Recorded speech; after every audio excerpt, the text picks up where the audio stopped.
On dirait un micro-rod, mais le Comica V10 est un petit canon chinois vendu dans plusieurs configurations. Par exemple, avec un mini trépied et un grip, un peu plus cheap, avouons-le, que les modèles qu'il plagie. Le trépied est pas aussi ferme qu'un Manfrotto, le grip se tord un peu dès qu'on commence à serrer, et surtout son pas de vis empêche de le visser à une platine ou un trépied pro, on ne peut donc le fixer que sur sa poignée. Heureusement, le micro, lui, est plutôt correct, la preuve. Premier essai témoin avec le son du micro arrière de mon iPhone. Je suis à 30 cm, je n'ai donc aucun micro externe, c'est mon iPhone qui prend le son. Toujours à la même distance, 30 cm de mon smartphone, mais cette fois-ci c'est bien le micro Comica qui me filme avec son Dead Cat pour filtrer un peu le vent et le bruit ambiant. Je suis à 30 cm et je fais un test de directivité en tournant autour de mon téléphone. Je tourne autour d'un rayon de un peu moins d'1 mètre et je reviens me placer devant ma caméra.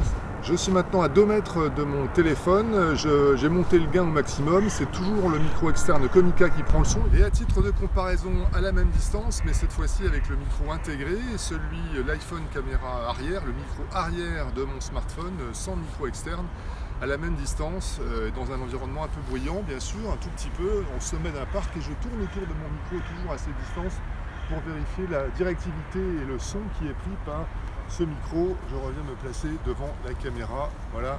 En extérieur à nouveau et en présence de bruit. C'est intéressant, je suis à 30 cm du smartphone avec un joli bruit ambiant derrière moi. Et on va regarder ce qui se passe maintenant si on se retire ce micro externe. En extérieur, toujours devant ce bruit ambiant, et cette fois-ci en se contentant du micro intégré du smartphone.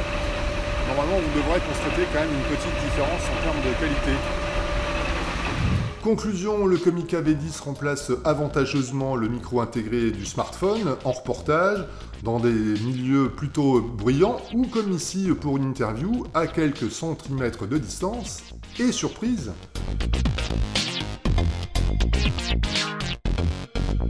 puisqu'il est assez peu sensible au bruit de contact, il peut même être utilisé en micro-main pour se déplacer avec une rallonge à plusieurs mètres de distance pour une interview à la main.